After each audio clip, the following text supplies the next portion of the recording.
नमस्कार दोस्तों, स्वागत है आप सभी का JAIIB वाला पे। मैं हूं अखिलेश अवस्थी, आपका BFM मेंटर। दोस्तों, आज के इस सेशन में डिस्कस करने वाले हैं, आप जानते हो ये सीरीज चल रही है जहां पर दिसंबर 2025 के एग्जामिनेशंस के लिए जो मोस्ट इंपॉर्टेंट टॉपिक्स हैं। अब अगेन मोस्ट इंपॉर्टेंट ये कैसे हैं, तो ऑब्वियसली पिछले जो एग्जाम्स हुए हैं, चाहे वो जून 2025 की बात कर लीजिएगा या फिर आप इसके पहले 2024 के एग्जामिनेशंस की बात कर लीजिएगा, जुलाई और दिसंबर, तो याद रखिएगा वहां से जो जो प्रश्न पूछे गए हैं, टॉपिक के जिन जिन पार्ट से आए हैं, हमने वही वही पार्ट्स यहाँ पर पढ़ाने के बारे में सोचा है कि आप लोगों को पढ़ाएंगे, अच्छे से बताएंगे। क्योंकि याद रखिएगा कॉन्सेप्ट कभी नहीं बदलते हैं, वैल्यूज बदल सकती है न्यूमेरिकल्स में, केस स्टडीज में, ठीक है, इधर उधर की लाइंस बदल सकती हैं, लेकिन कॉन्सेप्ट नहीं बदलते हैं। तो इंपॉर्टेंट टॉपिक सीरीज है ये आप सभी की, और इसमें आज फर्स्ट टॉपिक हम स्टार्ट करेंगे जिसमें हम बात करेंगे एक्सचेंज रेट मैकेनिज्म की। दोस्तों, पहला जो मॉड्यूल ए है आपका, उस मॉड्यूल ए में हम एक्सचेंज रेट्स यानी कि फॉरेक्स और इंटरनेशनल बिजनेस के बारे में ही बात करते हैं। फॉरेक्स और इंटरनेशनल बिजनेस के बारे में ही बात करते हैं। फॉरेक्स से इस बार सबसे ज्यादा न्यूमेरिकल्स पूछे गए हैं, तो अगेन वो भी पूछे गए बिकॉज ऑफ रेट्स। तो उन्हीं रेट्स के बिहाफ पर हम आज यहाँ पर आपके साथ बहुत सारी बातें करेंगे। सेशन कैसा लग रहा है हमें जरूर बताइएगा, कमेंट सेक्शन में बताइएगा क्या इस सीरीज से आपको क्या बेनिफिट मिल रहा है, और इस सीरीज के बारे में अगर आपके कोई सजेशन हो तो वो भी हमें जरूर बताइएगा। तो चलिए स्टार्ट करते हैं आज का सेशन बिना किसी टाइम वेस्ट के। तो बेसिकली आज के सेशन में हम डिस्कस करेंगे आपके साथ एक्सचेंज रेट मैकेनिज्म। अब सबसे पहले समझ लीजिएगा व्हाट इज एक्सचेंज रेट, आखिर एक्सचेंज रेट क्या होती है। सबसे पहले फॉरेन एक्सचेंज के बारे में समझ, INR यानी कि इंडियन रुपी। जब आप इंटरनेशनल बिजनेस कर रहे हैं तो आपको दूसरी करेंसी के साथ में इन्वॉल्व होना पड़ता है। सिंपल, आप इंडिया में हैं, आप अमेरिका से कोई सामान खरीदते हैं, तो अमेरिका में जो भी सेलर है वो आपका इंडियन रुपी एक्सेप्ट नहीं करेगा, उसको अपने देश की करेंसी चाहिए डॉलर, और आपके पास है इंडियन रुपी। आपको उसको डॉलर देना है, उस डॉलर को देने के लिए आपको अपने INR को डॉलर में चेंज करवाना होगा। इसी चेंज को फॉरेन एक्सचेंज बोलते हैं, यानी कि अपनी करेंसी को दूसरी करेंसी में कन्वर्ट करना या दूसरी करेंसी को अपनी करेंसी में कन्वर्ट करना। मान लीजिए आप एक्सपोर्टर हैं यानी कि आप सेलर हैं और आप अमेरिका से कांटेक्ट कर रहे हैं, तो डॉलर आपको मिलेगा, लेकिन इंडिया में डॉलर तो नहीं चलेगा, पेमा की रिस्ट्रिक्शंस भी हैं। आपको उस डॉलर को INR में कन्वर्ट करना पड़ेगा। आप इंडिया में हो तो इंडिया की करेंसी इस्तेमाल करना चाहोगे ना, ये सब बातें ध्यान रखिएगा। इसको बोलते हैं फॉरेन एक्सचेंज। और एक्सचेंज रेट क्या होती है, जिस रेट पर आप अपनी करेंसी को दूसरी करेंसी के साथ में कन्वर्ट करते हो, वो कहलाती है एक्सचेंज रेट। जैसे एग्जांपल के तौर पर आज अगर मैं $1 लेना चाहूं तो मुझे लगभग 86 रुपीज का पेमेंट करना पड़ेगा। ये लगभग में वैल्यूज हैं, याद रखिएगा, क्योंकि ये फॉरेन एक्सचेंज मार्केट में डे बाय डे वैल्यू जो है बदलती रहती है। लेकिन एग्जाम्पल के तौर पर मान लीजिएगा, तो ये एक्सचेंज रेट यानी कि डॉलर और इंडियन रुपी का एक्सचेंज रेट कितना है, 86 रुपए अगर मेरे पास होंगे तो मुझे $1 मिलेगा। समझ गए मेरी बात कि नहीं? तो ये मोटा मोटा तौर पर फॉरेन एक्सचेंज आपको समझ में आ गया, एक्सचेंज रेट समझ में आ गया। अब इसके मैकेनिज्म के बारे में बात करते हैं कि कितने प्रकार की एक्सचेंज रेट्स होती हैं। सबसे पहले इस मार्केट में एक रेट होती है जिसे कहा जाता है रेडी और कैश रेट। रेडी और कैश रेट कब इन्वॉल्व होती है, जब ट्रांजेक्शन सेम डे सेटलमेंट होते हैं।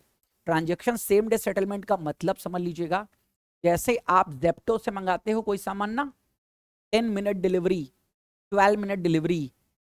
आपने सामान अभी ऑर्डर किया, ऑर्डर करने की एक प्रोसेस, और आपको सामान मिल गया, ट्रांजेक्शन कंप्लीट हो गया।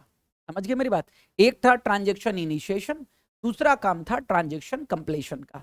तो सेम डे कंप्लीट हो गया, लेकिन आप फ्लिपकार्ट या अमेजॉन से कुछ मंगाते हो तो वहां पर 2 दिन 3 दिन बाद या अगले दिन डिलीवरी आपको मिलती है, तो वो रेट अलग है। तो फिलहाल मैं बात कर रहा हूं जैसे Zepto Blinkit same day delivery देते हैं ना, तो अगर सेम डे आपने कोई ट्रांजेक्शन किया और सेम डे वो सेटल्ड हो गया, यानी कि वैल्यू डेट भी सेम है, ट्रांजेक्शन डेट भी सेम है, तो ऐसे ट्रांजेक्शंस जिस रेट पर होते हैं उस रेट को कहते हैं रेडी और कैश रेट। यानी कि अगर ट्रांजेक्शन कब हुआ 3 जून को, तो सेटलमेंट भी कब हो गया, 3 जून को हो गया, ठीक है, 3 जून को हो गया। If the date of ready cash deal is 3 June, ठीक है, settlement date will also be 3 June. समझ गए मेरी बात कि नहीं? यहां पर एक और कोडिंग की बात करें तो ये कोडिंग रहती है, याद रखिएगा, T+0। क्या रहती है कोडिंग? T+0 की कोडिंग रहती है, यानी कि ट्रांजेक्शन और 0 डेज, सेम डे सेटलमेंट। तो रेडी और कैश रेट यहां अप्लाई होती है। फिर एक रेट आती है जिसको बोलते हैं टॉम रेट। क्या बोलते हैं? Tom rate. टॉम को आप याद कर सकते हो टुमारो से। कैसे याद कर सकते हो? टुमारो से हम इनको याद कर सकते हैं। टुमारो यानी कि आने वाला कल। तो यहां पर ट्रांजेक्शन जो टेक्स प्लेस होते हैं वो होता है T+1। T+1 का मतलब ट्रांजेक्शन प्लस एक दिन और, यानी कि अगर ट्रांजेक्शन 3 जून को हो रहा है तो सेटलमेंट कब होगा? 4 जून को होगा।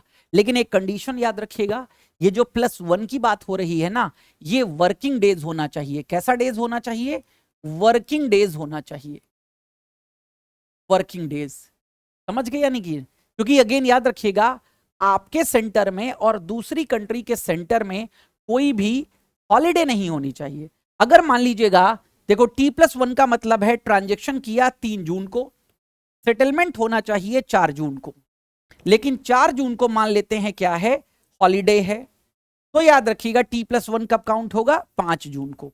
5 जून को सेटलमेंट हुआ है तो ये सेटलमेंट कहा जाएगा T+1, क्योंकि आप यहां देख रहे हो TA, लेकिन अगले दिन हॉलिडे है। वर्किंग डे कौन सा मिला? 5 जून। इसको T+2 काउंट नहीं किया जाएगा। और मान लीजिएगा 5 को भी छुट्टी होती तो 6 को भी हम T+1 ही मानते, हम T+2 की बात नहीं करते।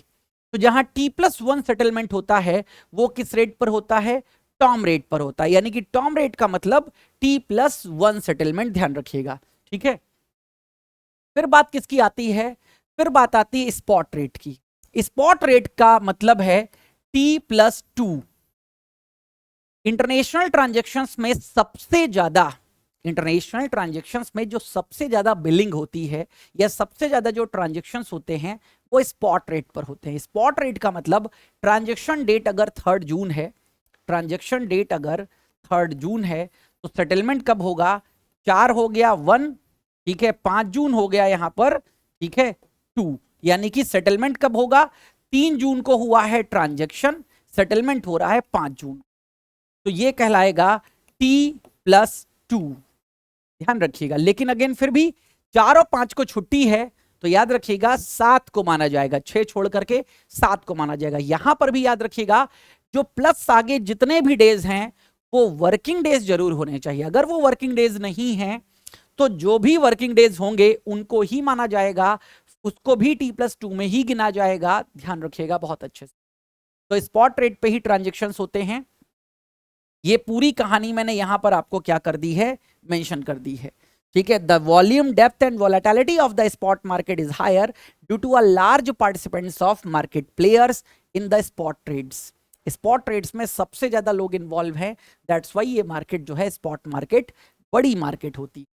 और स्पॉट के बाद जो ट्रांजेक्शन होता है उसको बोलते हैं दोस्तों फॉरवर्ड ट्रांजेक्शन। क्या बोलते हैं? Forward transaction. फॉरवर्ड का मतलब T+2 के बाद के जितने भी ट्रांजेक्शन्स होते हैं उनको फॉरवर्ड ट्रांजेक्शन कहा जाता है। जैसे सेटलमेंट, मान लो ट्रांजेक्शन हुआ 3 जून को और सेटलमेंट कब हो रहा है? 30 जून को। अब 3 जून को ट्रांजेक्शन हुआ, 30 जून को सेटलमेंट हो रहा है, ये अब T+2 में तो नहीं आएगा। तो ये इनको क्या कहा जाएगा? फॉरवर्ड रेट बोला जाएगा। क्या बोला जाएगा? फॉरवर्ड रेट बोला जाएगा। फॉरवर्ड रेट जो फ्यूचर में इन्वॉल्व हो। तो delivery of funds take place और any day after spot date if the date of forward deal is 3 June, ठीक है। For value settlement date 30 June और 30 July, it is a forward deal. अब forward deal में भी क्या involve होता है? स्पॉट रेट इन्वॉल्व होता है। फॉरवर्ड रेट कोई अलग से रेट नहीं होती है, फॉरवर्ड रेट निकाली जाती है फॉरवर्ड पॉइंट्स को ऐड करके। अभी फॉरवर्ड पॉइंट्स कैसे ऐड होते हैं वो भी मैं आपको बताऊंगा, लेकिन सबसे पहले समझिएगा फॉरवर्ड रेट का फॉर्मूला क्या होता है। स्पॉट रेट, स्पॉट रेट ये वाली जो आपको बताई अभी मैंने T+2 की, स्पॉट रेट के साथ में प्रीमियम ऐड किया जाता है, डिस्काउंट को माइनस किया जाता है। प्रीमियम ऐड होता है, डिस्काउंट माइनस होता है। अब प्रीमियम और डिस्काउंट का मतलब क्या है? प्रीमियम और डिस्काउंट का मतलब यह है, पहले समझ लीजिएगा फॉरवर्ड कॉन्ट्रैक्ट्स क्या होते हैं, आपको अपने आप समझ में आ जाएगा। ठीक है, समझिएगा एग्जाम्पल के तौर पर। ठीक है, जैसे मान लीजिएगा आज मैंने ट्रांजेक्शन किया है, ठीक है, आज की डेट है 3 जून। 3 जून हमें हमें जैसे मान लीजिएगा 50 ग्राम गोल्ड चाहिए, लेकिन ये गोल्ड मुझे चाहिए अगले 3 महीने बाद, यानी कि 3 जुलाई, 3 अगस्त, 3 सितंबर। 3 सितंबर को मेरे घर में कोई शादी है जिसके लिए मुझे तब 50 ग्राम गोल्ड की जरूरत होगी। अब अगेन मुझे ऐसा लग रहा है आज की डेट में कि भैया 3 सितंबर को 50 ग्राम, आज मान लीजिएगा गोल्ड का रेट है 1 लाख पर 10 ग्राम। मुझे लग रहा है कि तब तो शादियों का सीजन और स्टार्ट हो जाएगा। ऐसा हो सकता है कि ये जो 1 लाख पर 10 ग्राम 1 तोला सोना है, ये कहीं बढ़कर के 1,25,000 ना हो जाए।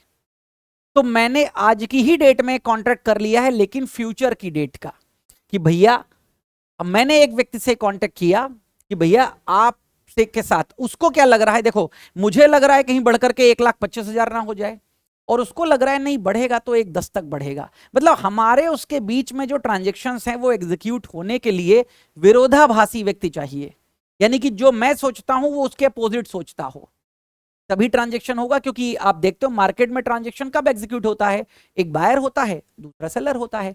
तो समझिएगा इसने सोचा, ठीक है, कि भैया ज्यादा से ज्यादा 1,10,000 होगा, तुम सोच रहे हो 1,25,000, तुमको 1,10,000 में भी प्रॉफिट दिख रहा है कि भैया 1,25 होगा तो 15,000 का प्रॉफिट हमारा हो सकता है। तो तुमने 1,10,000 रुपए पर कॉन्ट्रैक्ट कर लिया है अगले 3 सितंबर के लिए, कि 3 सितंबर को हम तुमसे 50 ग्राम गोल्ड लेंगे, लेकिन किस रेट पर, 1,10,000।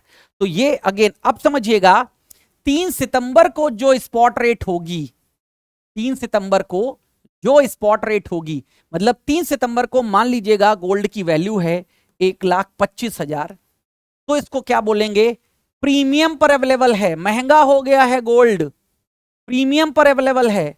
ठीक है, और अगर स्पॉट रेट उस दिन क्या होती है, ठीक है, ये 95,000 हो जाती है या 1,10,000 से कम हो जाती है, तो उसको क्या बोलते हैं, डिस्काउंट।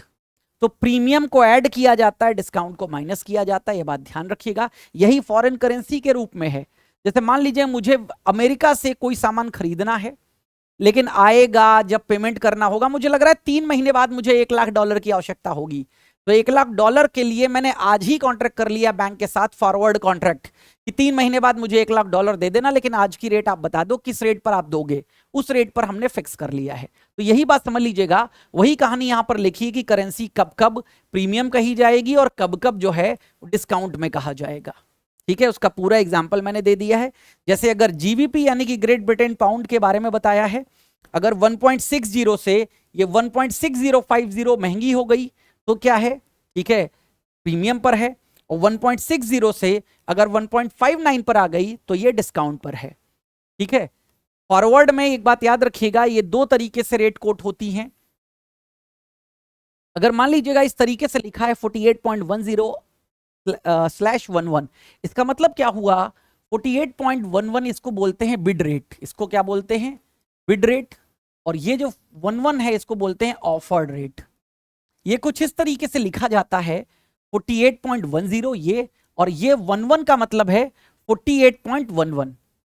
एक बाइंग रेट होती है, जो बिड रेट होती है वो रेट होती है जिसको बाय रेट बोलते हैं, यानी कि जिस पर बैंक खरीदेगा, और जो 48.11 है ऑफर्ड रेट, इसको सेल रेट बोलते हैं, जिस पर बैंक करेंसी को सेल करेगा। बैंक सस्ते पे खरीदता है, महंगे पे बेचता है, कुछ ऐसा ही होता है ना। बैंकों में क्या होता है, सस्ता और महंगा आप जानते ही हो। जब डिपॉजिट आप बैंक में रखते हो तो बैंक आपको कम ब्याज देता है, जब आप बैंक से लोन लेते हो तो आपको ज्यादा ब्याज दर मिलती है। तो यही तो बैंक का नेट इंटरेस्ट मार्जिन का प्रॉफिट होता है ना। तो बैंक हमेशा प्रॉफिट देखेगा अपना, तो कम पे खरीदेगा, महंगे पे बेचेगा। अब क्या लिखा हुआ है, इफ द 6 मंथ प्रीमियम, कोई फॉरवर्ड कॉन्ट्रैक्ट है उसका 6 महीने का प्रीमियम क्या है, 68.69 पैसे। इसका मतलब 68.69 इसमें जोड़ दीजिएगा, 48.10 में जोड़ोगे 48.78 हो जाएगा, और 48.11 में जोड़ोगे 69 तो हो जाएगा 48.80। यहां पर यूएसडी जो है वो प्रीमियम पे है, दिखाया जा रहा है क्योंकि आगे बढ़ रहा है ना, तो अमेरिकन डॉलर प्रीमियम पर है, और जो इंडियन रुपी है वो डिस्काउंट पे है, ये दिखाया गया है। Thereby meaning that the USD is costlier for future value. अगर आपको यूएसडी चाहिए, यूएस डॉलर चाहिए, तो फ्यूचर में उसकी कॉस्टलियर वैल्यू है, आईएनआर की वैल्यू इन कंपैरिजन टू यूएसडी घट जाएगी। ठीक है, ये बात बताई गई है, पूरा आगे समझिएगा। The forward premium and discount are generally based on the interest rate differentials. ये जो फॉरवर्ड प्रीमियम और डिस्काउंट होते हैं ना, ये किस पर होते हैं? बेसिकली ये जो हैं इंटरेस्ट रेट डिफरेंशियल पर आधारित होते हैं। इंटरेस्ट रेट डिफरेंशियल जो दो करेंसीज के बीच में इन्वॉल्व होता है, ठीक है। और किस पर डिपेंडेंट होते हैं? Demand and supply. जिस करेंसी की मार्केट में डिमांड ज्यादा है, ऑब्वियसली उसका प्राइस ज्यादा होगा। जैसे डॉलर लोग ज्यादा मांगते हैं क्योंकि डॉलर हर जगह चल रहा है, फ्रीली कन्वर्टेबल करेंसी है। इंडियन रुपी की इतनी वैल्यू नहीं है वहां पर, ठीक है। तो again the demand and supply depend upon various factors, ठीक है। In a perfect market with no restrictions on finance, अगर कोई परफेक्ट मार्केट है जहां फाइनेंस पर कोई रिस्ट्रिक्शन नहीं है, and trade, the interest factor is the basic factor in arriving at the forward rate. तो इंटरेस्ट रेट एक बेसिक फैक्टर। अब इंटरेस्ट रेट, अब अगेन एक एग्जांपल के थ्रू आपको समझाता हूं, समझिएगा। कैलकुलेट द फॉरवर्ड पॉइंट्स और द स्वैप कॉस्ट। आपको कैलकुलेट करना है फॉरवर्ड पॉइंट्स, क्योंकि फॉरवर्ड पॉइंट फॉरवर्ड रेट में ऐड होते हैं तब जाकर के वो प्रॉपर रेट बनती है। आपको कैलकुलेट करना है फॉरवर्ड पॉइंट। कैसे? आपको दे रखा है 1 यूरो बराबर 1.60 यूएसडी, इंटरेस्ट रेट डिफरेंशियल दे रखा है 6%, यानी कि यूरो और अमेरिकन डॉलर के बीच में जो इंटरेस्ट रेट का डिफरेंस है वो है 6% का। फॉरवर्ड का पीरियड, यानी कि ये 90 दिनों का फॉरवर्ड पीरियड कॉन्ट्रैक्ट है, और एक साल में दिन कितने हैं? 360। सिंपल सा इसका एक फॉर्मूला होता है जिसके थ्रू इसको कैलकुलेट करते हैं। ये वही इंफॉर्मेशन है जो अभी यहां पर दी गई है, ठीक है। कि स्पॉट रेट कितनी है? स्पॉट रेट यानी कि T+2 सेटलमेंट वाली 1 यूरो में 1.60 यूएसडी मिल जाएगा। इंटरेस्ट रेट डिफरेंशियल है 6%, ठीक है। यानी कि इसका मतलब है यूएसडी इंटरेस्ट रेट जो है वो 6% ज्यादा है किससे? यूरो से। फॉरवर्ड पीरियड 90 दिन का है और 360 डेज एक साल में होते हैं। सिंपल सा फॉर्मूला है, यहां पर देख लीजिएगा बहुत अच्छे से। Spot rate into interest rate differential into forward days upon 100 into 360। अब 1.60 स्पॉट रेट है, ये आपके सामने दे रखा है, ठीक है। 6 क्या है? इंटरेस्ट रेट डिफरेंशियल, ये आपके सामने 6%, ठीक है। इंटू फॉरवर्ड डेज कितना है? आपके सामने है 90 डेज, 90 कर देंगे, अपॉन 100 इंटू 360 जो एक साल में वर्ष है। तो 1.60 इंटू, ठीक है, 0.05, ये आ जाएगा 0.024, इस तरीके से निकाल लेंगे। ये आ जाएगा फॉरवर्ड पॉइंट। फॉरवर्ड पॉइंट को किस में ऐड कर देंगे? फॉरवर्ड रेट में। तो ये एग्जैक्ट रेट निकल करके आ जाएगी, यानी कि 1.624 पर यूरो, ठीक है। अगर फॉरवर्ड यानी कि 90 दिन का फॉरवर्ड अगर हम कर रहे हैं तो अगेन स्पॉट रेट कितनी थी? यूएस डॉलर 1.60, लेकिन 90 दिन की फॉरवर्ड रेट कैसी होगी? वो होगी 1.624। इस रेट पर 90 दिन का फॉरवर्ड कॉन्ट्रैक्ट किया जाएगा, ये इसका मतलब है, ध्यान रखिएगा। तो ये फॉर्मूला बहुत इंपॉर्टेंट है, ध्यान रखिएगा इस बात को। ये फॉरवर्ड पॉइंट्स निकालने के लिए इस्तेमाल किया जाता है। अब आगे डायरेक्ट और इनडायरेक्ट कोट में समझ लेते हैं क्या होता है। डायरेक्ट और indirect quotation, basically quote. Direct quote का मतलब जहां पर रूल क्या होता है? बाय लो सेल हाई, कम पे खरीदो ज्यादा पे बेचो। इसमें बेसिकली डायरेक्ट कोट में क्या होता है? एक्सचेंज रेट की जब बात करते हैं हम, उस एक्सचेंज रेट में फॉरेन करेंसी की वैल्यू फिक्स होती है, इंडियन करेंसी बदलती रहती है। इनडायरेक्ट कोट में फॉरेन करेंसी की वैल्यू बदलती रहती है ये, और अगेन इंडियन करेंसी की वैल्यू क्या होती है? फिक्स होती है। तो सबसे पहले डायरेक्ट कोट की बात कर लेते हैं। डायरेक्ट कोट अगर आपको मिला है और आप प्रॉफिट कमाना चाहते हैं तो एक गोल्डन रूल है डायरेक्ट कोट का, बाय लो सेल हाई, कम पे खरीदो ज्यादा पे बेचो। जैसे यूएस डॉलर, अगर 1 यूएस डॉलर कितने का है? 85.86। मान लीजिए मैंने 1 अमेरिकन डॉलर खरीद लिया है कितने में? 85.86। अब क्या करना है? अगर ये value buy low sell high, अगर ये वैल्यू हो जाती है 87.86 तो मुझे क्या मिल जाएगा? प्रॉफिट मिल जाएगा 2 रुपए का। भाई मैंने 1 डॉलर कितने का खरीदा था? 85.86 का। अब 1 डॉलर बराबर हो गया 87.86, तो मुझे प्रॉफिट मिल गया ना 2 रुपए का। 85 पे था, 85 रुपए 86 पैसे, 87 रुपए 86 पैसे, तो 2 रुपए का मुझे प्रॉफिट मिल गया। तो again with a view to make profit, the rule क्या फॉलो किया जाता है डायरेक्ट कोट में? Buy low sell high. और इनडायरेक्ट कोट में क्या रूल होता है? इनडायरेक्ट कोट में रूल होता है बाय लो सेल हाई। इसका जस्ट अपोजिट हो जाता है। कैसे? क्योंकि यहां इंडियन रुपी की वैल्यू फिक्स है, यानी कि 100 रुपए में कितने यूएस डॉलर, ये फिक्स है। तो 100 रुपए में कितने यूएस डॉलर देखिएगा यहां पर, तो $1 बराबर कितना है 85.86। मान लीजिए ये रेट चल रही है, अब क्या होगा, 100 रुपए में कितने डॉलर मिलेंगे, $1.146 मुझे 100 रुपए में मिलेगा। अब क्या है, $1 बराबर कितना हो गया 84.30। तो 100 रुपए में कितने डॉलर मिलेंगे, $1.18।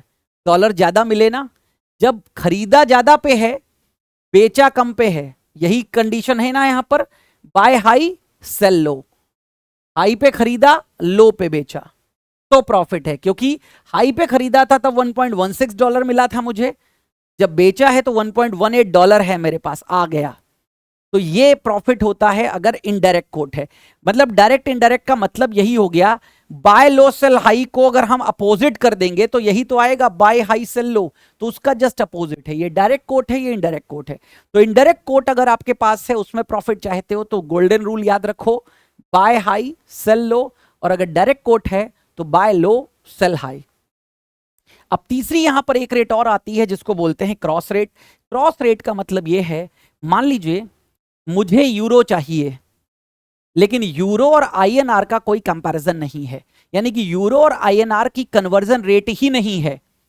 यूरो की कन्वर्जन रेट है यूएस डॉलर के साथ और इंडियन रुपी की कन्वर्जन रेट है यूएस डॉलर के साथ। तो आपको नई रेट डिस्कवर करनी होती है। जैसे India to American dollar direct rate है, हम सीधे सीधे कन्वर्ट कर लेंगे, लेकिन जब डायरेक्ट रेट करेंसीज की नहीं अवेलेबल होती हैं तो उसकी जो रेफरेंस रेट्स होती हैं उनके आधार पर रेट निकाला जाता है, इसको बोलते हैं क्रॉस रेट्स। ठीक है, जैसे कि एग्जांपल देखिएगा, B wants to remit euro. ठीक है, बी क्या है, यूरो भेजना चाहता है। भाई कोई सामान खरीदा होगा यूरोप से तो यूरो पेमेंट करना है, यूरो चाहिए उसे, लेकिन एक यूएसडी बराबर है आईएनआर 85.86 और 96। अब 85.8696 का मतलब ये बिड रेट हो गई, याद रखिएगा, जिस पर बैंक खरीदेगा। ये क्या हो गई, ऑफर्ड रेट हो गई, जिस पर बैंक बेचेगा। ठीक है, ऑफर्ड रेट। तो 85.8696 और US1 टू यूरो कितना है, एक यूएस डॉलर में यूरो है 0.88। हमें ये वैल्यू निकालनी है यूरो और आईएनआर की, यूरो और आईएनआर की वैल्यू निकालनी है। कैसे निकाल सकते हैं, ये सब कुछ गिवन है, बस हमने एक चीज बदली है। वो क्या बदली है, अगर एक यूएस डॉलर में 0.88 यूरो मिल रहा था तो एक यूरो में कितने यूएस डॉलर मिलेंगे, तो ये हमने कर लिया है 1/0.88, ये निकल करके आएगा 1.1364। निकाल लीजिएगा सीधे सिंपल। अगर एक यूएस डॉलर में 0.88 यूरो मिल रहा है तो अगेन याद रखिएगा, एक यूरो में कितना यूएस डॉलर मिलेगा, तो 1/0.88 कर देंगे, ये निकल करके आएगा 1.136, यानी कि एक यूरो बराबर 1.1364 यूएस डॉलर। अब इसको हम निकालते हैं सीधे। बी क्या चाहता है, यूरो चाहता है। अब बी को यूरो क्या करना पड़ेगा, खरीदना पड़ेगा, क्योंकि बी के पास क्या है, आईएनआर। तो यूरो खरीदने के लिए पहले क्या करना पड़ेगा, हमें डॉलर खरीदना पड़ेगा। तो इसी के लिए डॉलर की वो रेट लेंगे जिस पर बैंक डॉलर बेचता है। अब ये रेट है ना 85.86, 85.96, अभी बताया था मैंने आपको, ये वो रेट है जिस पर बैंक बेचेगा। तो बैंक पहले डॉलर बेचेगा फिर यूरो की बात आएगी, तो ये रेट आएगी यहां पर 85.96। ठीक है, क्योंकि बैंक यूएसडी हायर रेट पे बेचेगा। यूएसडी और यूरो हमने निकाल लिया है 1.364। अब सिंपल फॉर्मूला डाल देंगे, आईएनआर से यूरो निकालना है तो आईएनआर और यूएसडी का रेट आ गया है, यूएसडी और यूरो का रेट आ गया है, तो 85.96 इंटू कर देंगे 1.1364, ये निकल करके आएगा 97.71, यानी कि एक यूरो 97.71 रुपीज में मिल जाएगा। तो हमने यूरो की रेट आईएनआर से निकाल ली है, इसको बोलते हैं क्रॉस रेट। क्योंकि डायरेक्टली रेट नहीं दे रखी थी तो यूएस डॉलर और यूरो की रेट दे रखी थी और आईएनआर और यूएसडी की रेट दे रखी थी।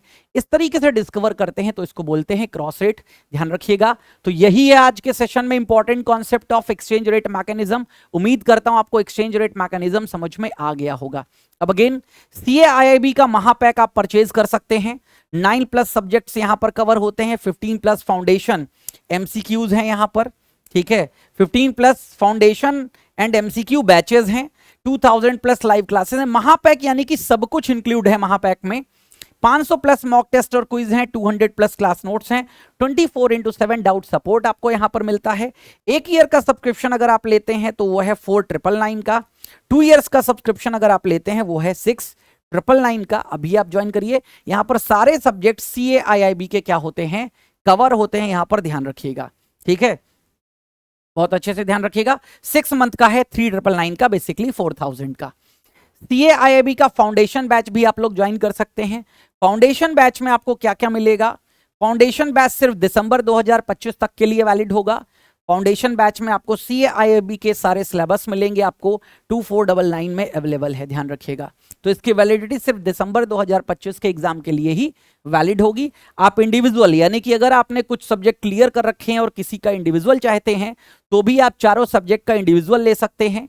799 पर सब्जेक्ट के हिसाब से आपको मिल जाएगा। और एक और इंफॉर्मेशन याद रखिएगा आप सभी लोग, आप सभी स्टूडेंट्स या एस्पायरेंट्स के लिए रेफरल प्रोग्राम भी आ गया है। अगर आप रेफर करते हो किसी कोर्स को तो आपको 10% का ऑफर मिलेगा। यानी कि जैसे मान लीजिएगा ये महापैक है, ये महापैक का अगर 2 साल का सब्सक्रिप्शन आप किसी को रेफर करते हो, यानी कि आपके कहने पर किसी ने महापैक खरीदा, तो याद रखिएगा इस 7000 में से 700 रुपए आपको मिलेंगे 10%। वो आप चाहो तो अपने बैंक अकाउंट पे UPI करा लो, वो भी ऑप्शन। आपके वॉलेट में 700 रुपए तुरंत आ जाएंगे, आप वॉलेट से UPI करके अपने खाते में भी ले सकते हो। और या फिर आप कोई कोर्स परचेज करते हो तो उसमें 700 रुपए का एक्स्ट्रा डिस्काउंट आपकी वॉलेट से ऐड हो जाएगा। तो एक बहुत अच्छा रेफरल स्कीम है आप सभी एस्पायरेंट्स के लिए। तो दूसरों को रेफर करके भी आप यहां पर बेनिफिट ले सकते हैं। मैक्सिमम बेनिफिट आपको 700 का मिल सकता है क्योंकि 7000 से ऊपर का कोई पैक ही नहीं है।